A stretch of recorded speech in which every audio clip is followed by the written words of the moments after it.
let's do what we do. Here we go. My favorite chapter, exponents and logs. So we're talking about exponential and logarithmic functions, which you will see a lot of in life. And so that's why it's my favorite chapter, because it's an easy sell. But let's start. So we're going to start with exponential functions, and then we work our way into logarithmic functions, which are the inverse of exponential functions. But let's see here. There's, I didn't want to grab this whole thing, but I will grab the first part just to get us there. Oh my gosh, so slow. So chapter 4, exponents and logs.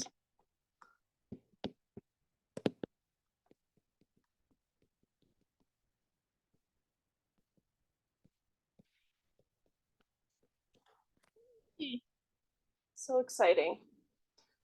Okay. So to kind of get us there, we've got this example. So India is the second most populous country in the world, with a population in 2008 of about 1.14 billion people. The population is growing by about 1.34% per year. Okay. Now that's a growth rate. Okay. And so what we're going to find is that that's no longer a linear function, right? Because 1.34%, right, from 1.14, but then the next year we have 1.34% of the first 1.14 billion and the previous year, right, whatever was added. And so we get this exponential growth. Okay. We might ask, we just might, if we can find a formula to model the population P as a function of time, T in years after 2008, which is kind of a go-to move that we do. If we have some starting value, then our T, our variable, is going to be just the amount of time since that point. If the population continues to grow at this rate. So let's see here. What's something we could do? P of T, sorry, that doesn't look very nice. We want to find some sort of formula for P of T. One of the things that we're given is that where T is the year minus 2008, right? Whatever year you want after 2008, then you subtract 2008, of course, to figure out how much after 2008 you were. Okay. Which means that if we let T be 0, that's the year 2008, right? So when, I'll just do a little question mark here. That's what we want to find. And we're given, oops. Oh.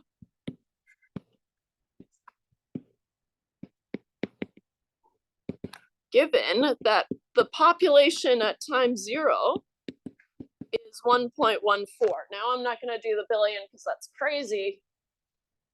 I'll just do 1.14. Now our units are in billions, right?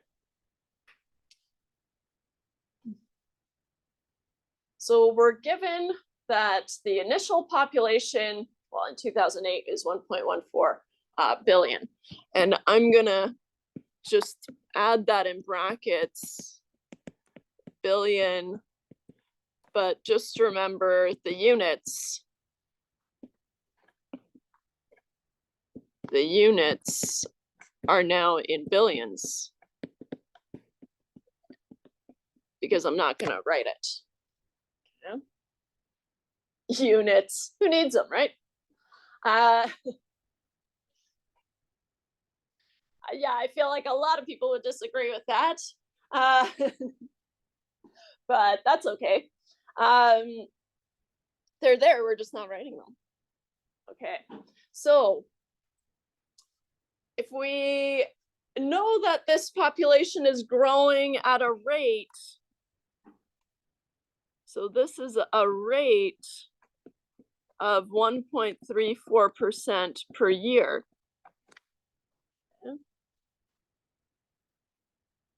What if I had to find the population size in 2009? So 1 year, so at t equals 1. Okay. So if we want to find, and we don't have a formula yet, but this is often how we build it up, is we try to figure out what it looks like after 1 year, 2 years, 3 years, see if we can sense a pattern, and then we can go and build a formula, and then we can go and check it. Okay, but after 1 year, so in 2008, so this is, or sorry, in 2009, 1 year after 2008, if it's growing at a rate of 1.34% per year, right, after 1 year, we would have our initial population here. So here's our initial population.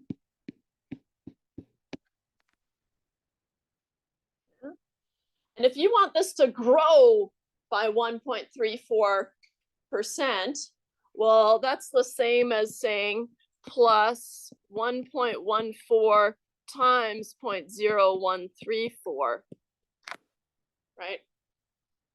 You have to add 1.34%.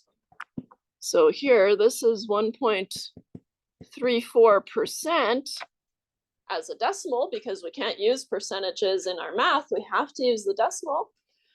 And 1.34% of 1.14 from here. What's another way that you could write that? You could pull out a common multiple of 1.14, right? And have 1.14 times 1 plus point, I almost wrote R. We'll get there. Like that.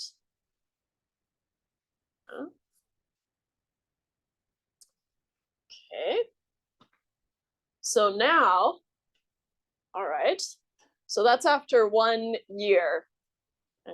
And we do this, we pull out the common multiple, because this is what we usually do. If you're in a store and you want to figure out what the price plus tax is, what do?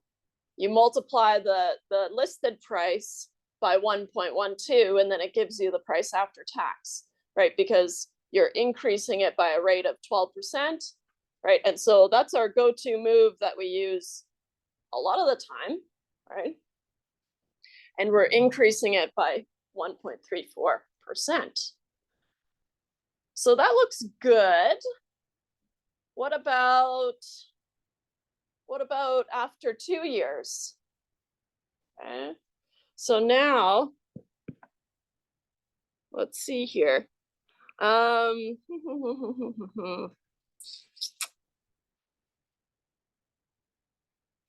did I want to do this?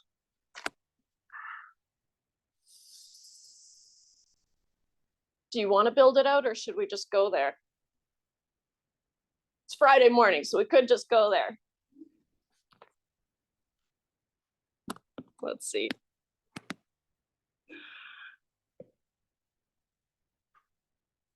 Oh.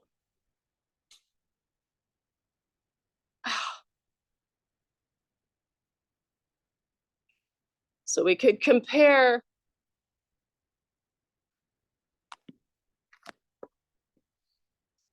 that growth rate of 1.34% with a linear increase, right? So a slope of 1.34, but what we would see is that we would have this straight line, and every year it would increase by 1.34. But now we have this rate. Come on. Why is it being so slow?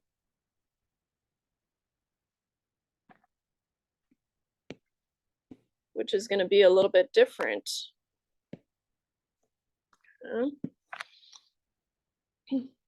So what we would build up to, and we can go back there, but for today, because it's such a shorty little class, I just want to give it to you. Okay, so what we would build up to is the exponential growth function, which looks like this. So f of x is a, where a is the initial or the starting value. So that's that 1.14 billion that we started with. And r is the percent growth or decay rate. If it's a decay, then r is negative, right? And so, but written as a decimal. Okay. And then we'll ignore b for a little bit longer. Okay. So what we would find up above here is that, and we can we would find that p of t is 1.14, which is that starting value, times 1 plus 0.0134 to the power of t, right? The number of years after 2008. Okay, so what you would do is you would go through and find p of 2, right? P of 2 is 1.34% increase from this previous little guy, right? And so, yeah. Anyways, but I decided it took too long. There, P of t, 1.14. So we always need this initial value, which is p of 0 in this case. We need the rate. And then as a fact, what color can I use? The input is in the power, right? Or the exponent, haha. Input in the exponent makes it an exponential function.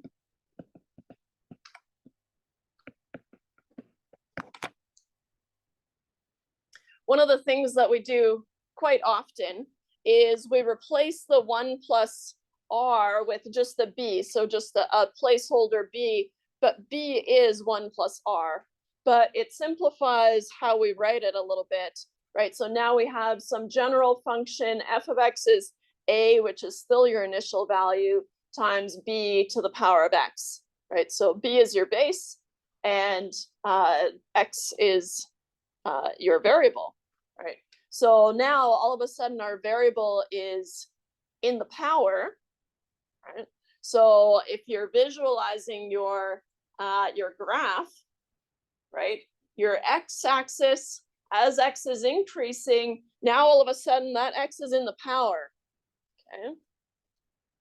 So if we have a graph, and I know they have one made already, because why not? If we have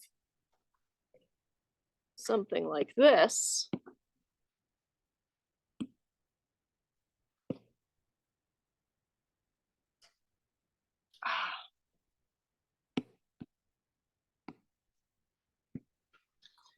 b is a times b to the power of x, whereas a is just a linear function, right? mx plus b, or some version of a linear function, right? And so here, this is a linear function, oops.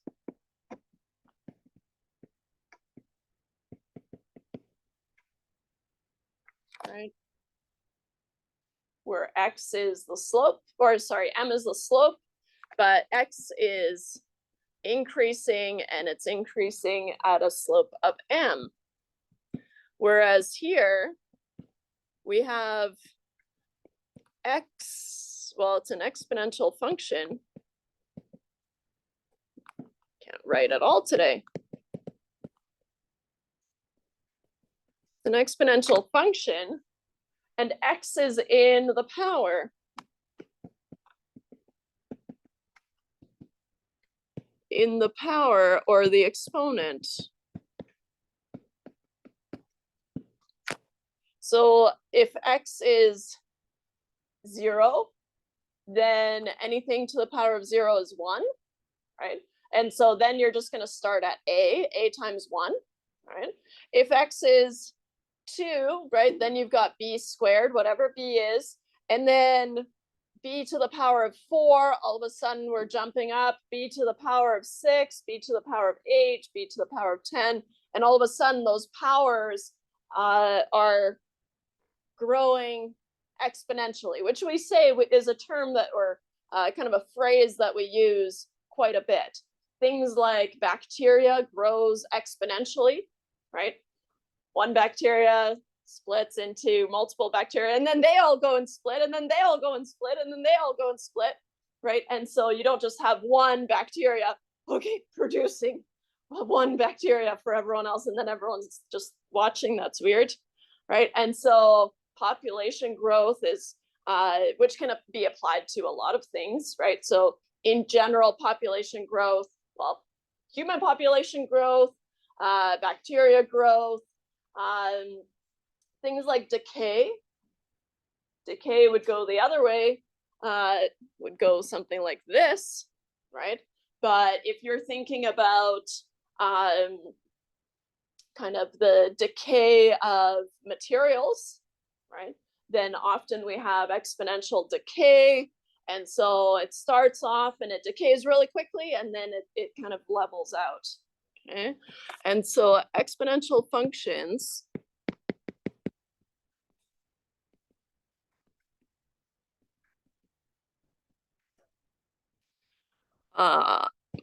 model population growth,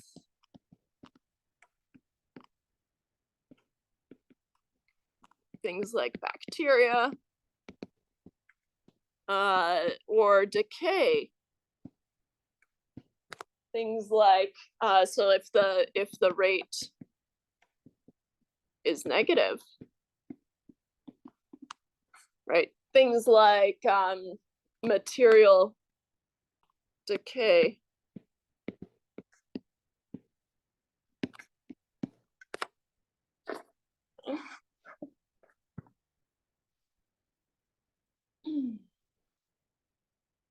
Okay.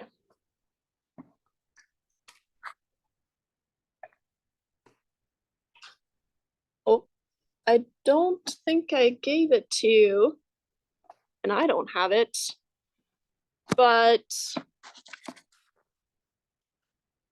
I'll just write it out then. How about an example? Tuition, this would be nice. Tuition is currently $1,050. Wow. Those were the days, huh? I'm guessing it's not that anymore. If tuition has been increasing by 7% per year, oops.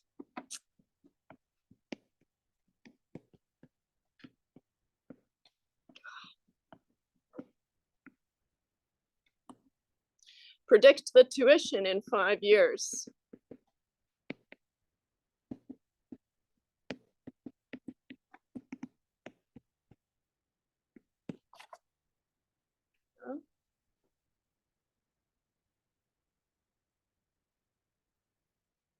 So we're given some rate of 7% per year, and that's the main thing to recognize, right? It's not increasing by $7 or $70 or anything per year. It's 7% per year, and that takes into account the previous year as well, right? And so this is some rate per year. So if we let tuition be some t, some function t, how about t of t, where t is the time in years, is going to be a times, I'll use the 1 plus r to the power of t, just in general, right? Our job is to fill in the A and the R, right? But we were also given the initial value T of 0 was $1,050. Yeah? And so that's your initial value. And that's always going to be what A is. It's always going to be your starting value. Yeah? And then here, your rate R is 0.07, because it's 7% per year. Now, of course, this rate has to match the variable, right? 7% and then per year, but the T is up here in the exponent and T is down here. So that's good. All right. So that's what I mean by the rate variable per year has to match the variable in the formula. Okay. So then, oops, T of T, we can rewrite as 1,050 times 1 plus 0.07 to the power of T, or 1.07 if you prefer. So after 5 years, T is going to be 5, right? So after 5 years, T of 5 is 1050 times 1.07 to the power of 5.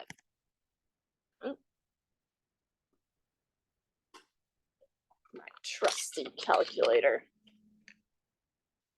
Do the 1.07 to the power of 5 first, right?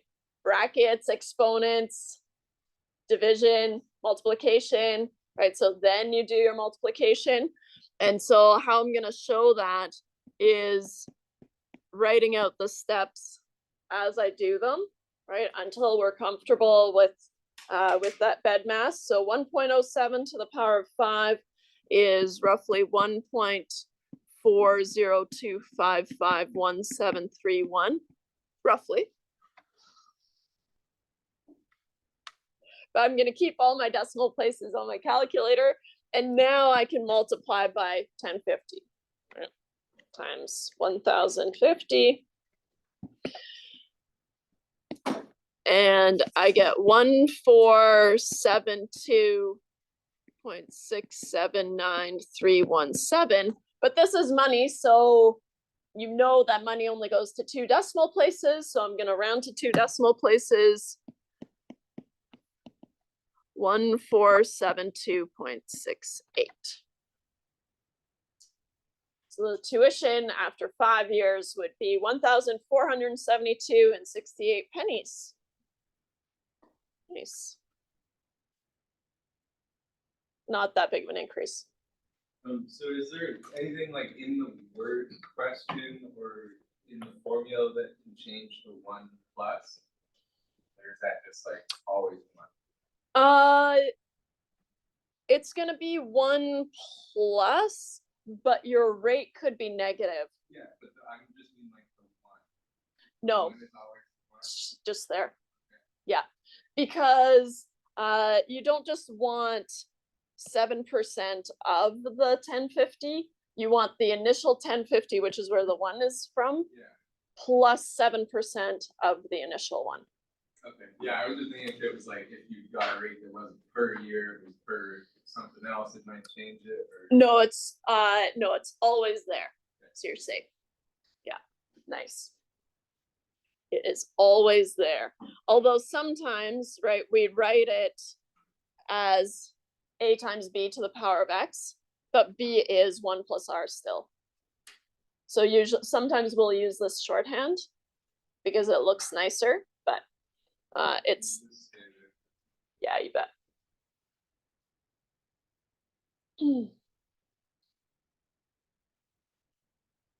So we call B the growth factor, but I'm gonna try to avoid B for a little bit longer because we're just starting. But just as a side note, powers of negative numbers behave strangely, and so we're gonna limit B to have positive values. So you can't have a rate less than or a rate of decay greater than, or I guess less than -1. But that doesn't really happen anyways, so we're fine. It's just a side note. Nice. So one of the most common applications of these things, besides population growth, decay, that kind of thing, is compound interest. So if you make a deposit at the bank, or I don't know, whatever, pardon? You could take a loan, but that's more depressing. What happens is, let's say you've got a lump of money. We'll take the sunny side on this one. You take a lump of money, and then you get interest on it. And up until recently, you didn't get very much at all. It's like negligible. But now we're, well, better or for worse, we're getting some interest on it now. And so what happens is that the bank calculates, it compounds your interest at some interval, right? And so it's saying, okay, you get a rate of, let's say, 5%, but that's 5% per year. So that's one of the things that we need to adjust for. And then what it does is maybe it compounds every month, or I think typically most savings accounts compound daily, but you only get your interest monthly or something like that. I don't know. Who knows? But I was reading somewhere that I guess the compoundings are daily, but then they hold on to your interest that you've made till the end of the month. Yeah. And that's the game. Yeah. And so what does the compounding do? Now you're increasing, so at some rate, so the advertised rate is going to be your annual rate of interest that you get, right? But every day you get a portion of that, right? And so then what it does at the end of each day is it takes the interest that you've earned that day and it adds it to the initial value, right? And so it compounds it, and now you have, the next day you have a bigger starting value than you did the day before, right? And so that feels good. But usually the effects of compounding are not that great, but it's good nonetheless. Oh, let's see if I can grab. Okay.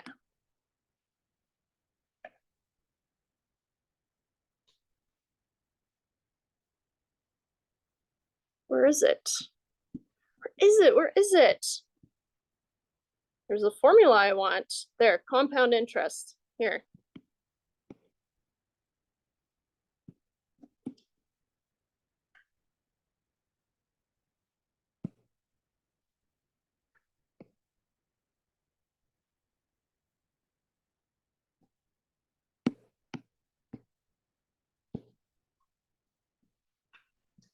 Okay. So if you want to find the amount, so the account value at some time point t, so t years after you have made your initial deposit. Okay, so t is measured in years. Okay. A of t is the account value, and it's going to be growing exponentially. Okay. A is the starting amount of the account, which we often call the principal value. Okay. It's whatever you walked into the bank and you said, here, take my money for a little bit. And they said, thank you, see you later. In return, we'll give you a little bit of monies. Okay. And so A is that starting value. Okay. R is going to be the annual percentage rate, which is also called the nominal rate. And that's going to be the advertised rate. Things like 5%. It's implied that it's 5% per year, right? And so, for example, 5% per year advertised. They always advertise the annual rate.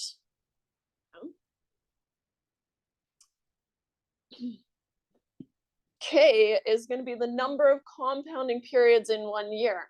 So we've got some go-to compounding periods. We can compound monthly, but like I said, I read somewhere that most savings accounts, kind of like high interest savings accounts, they're compounding daily, which would mean that K, if compounding daily,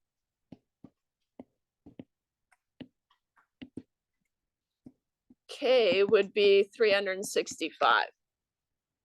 Yeah, leap years, whatever, but it's not going to make a difference. So we use 365.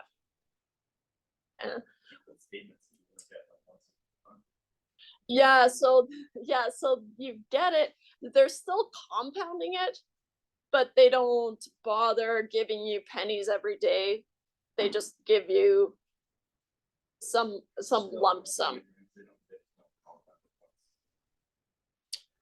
No, from what I was reading, and I don't remember the source, so I might not be very good.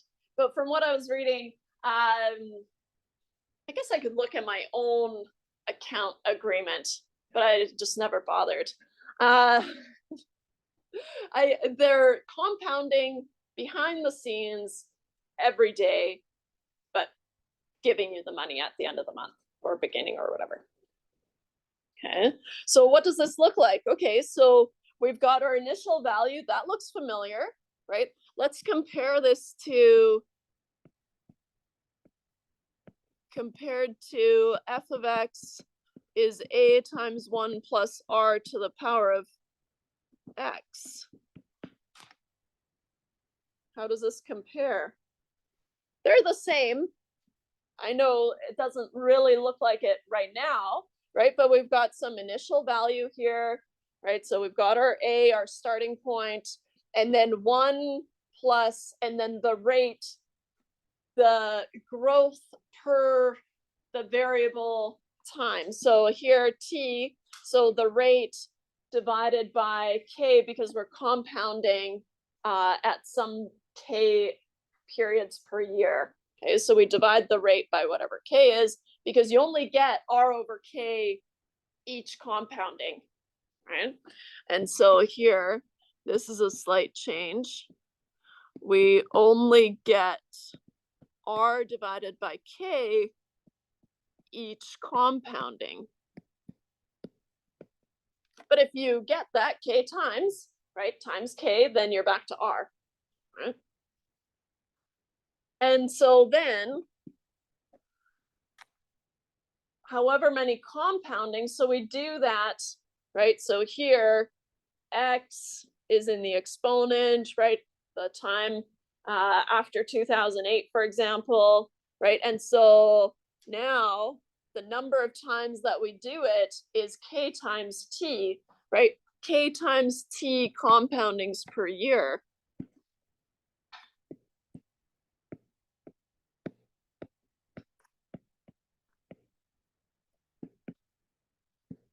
K times t, right? If I have 1 year of daily compoundings, I have 365 times 1, so 365 compoundings.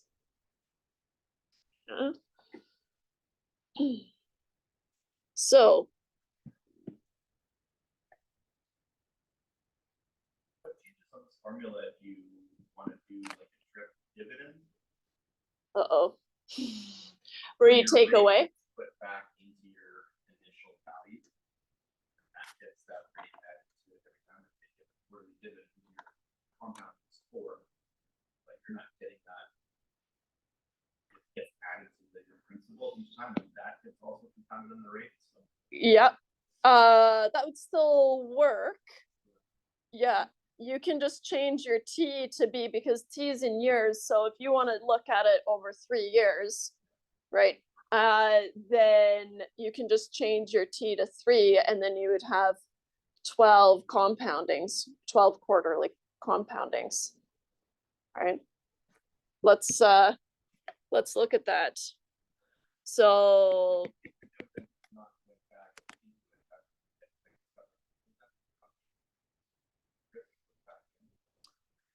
oh, is it like a perpetuity?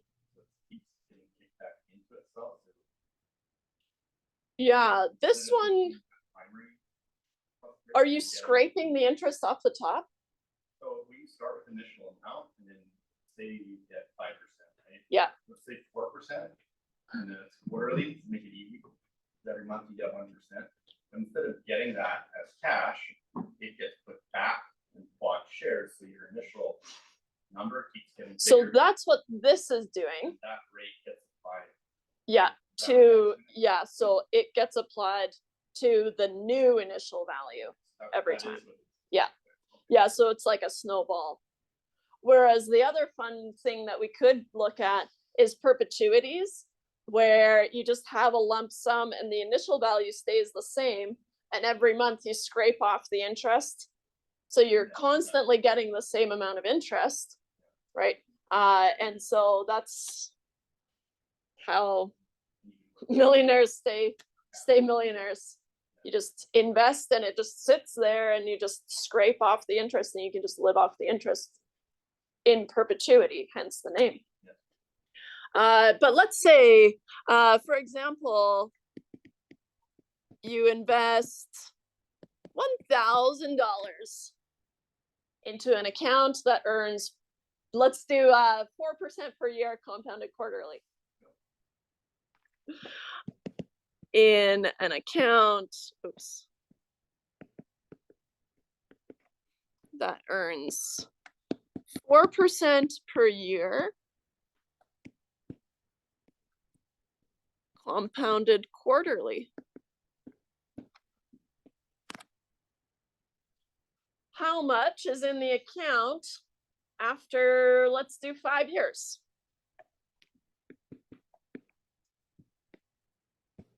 How much is in the account after 5 years?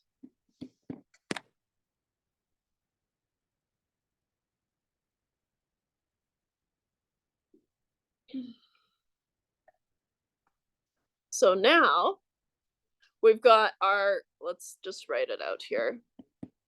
A of t is A, which is that initial amount, times 1 plus r divided by k to the power of k times t.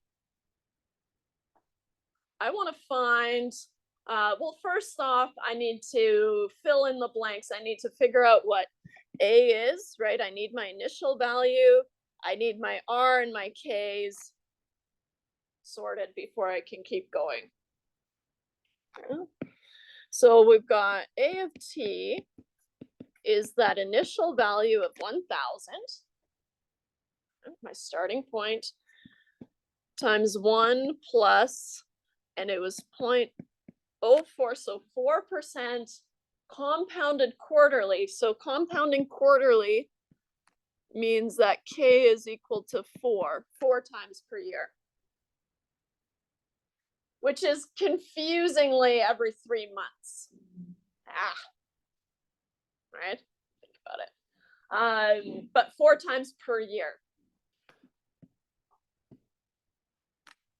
Yeah. So then we're going to have 0.04 divided by 4.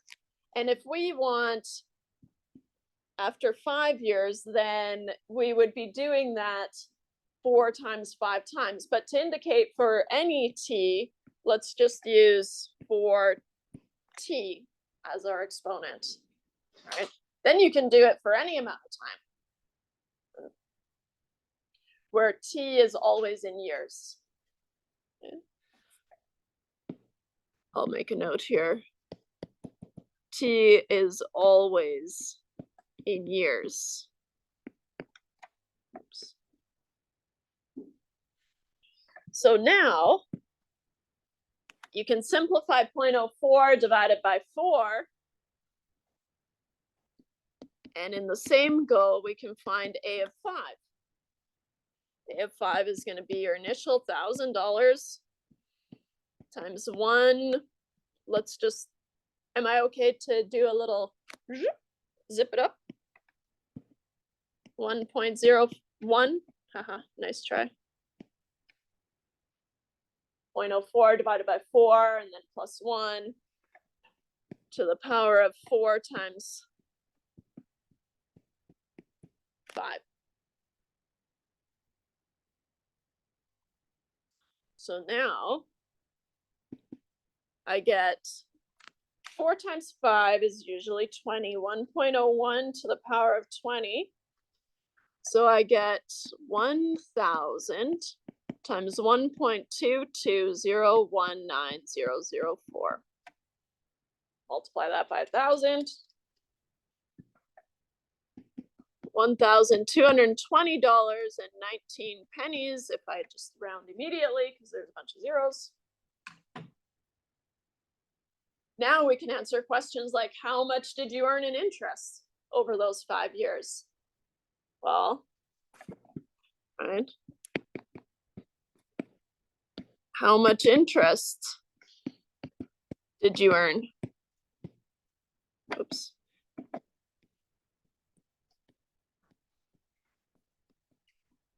The amount of interest that you earned is going to be the amount in the account, right, with interest minus 1,000. So that's going to be A of 5 minus A of 0, which is 122019 minus 1,000, which means that you earn $220.19 in interest. One of the things with compoundings is, let me just make sure before I say anything else, saying nothing else. Well, first off, did I do that right? Looks like a huge growth. That's a long time. $200. I'm used to smaller growths in the examples that we usually do. And so you earn $220 in interest. Womp womp. Yeah, you should probably figure out a better rate. But then, so this is how you would do your comparisons, right? You would look at, okay, you've got a rate and pros and cons and stuff like that. But yeah, fun, right? Much better than the wire question. All right, we'll keep working on exponents and logs. Well, just exponents for now. Next week. Till then, have a wonderful weekend.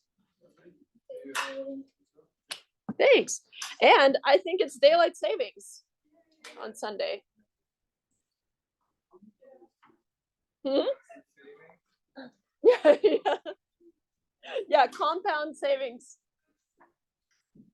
Kind of. It's the good one though. I'll stop this.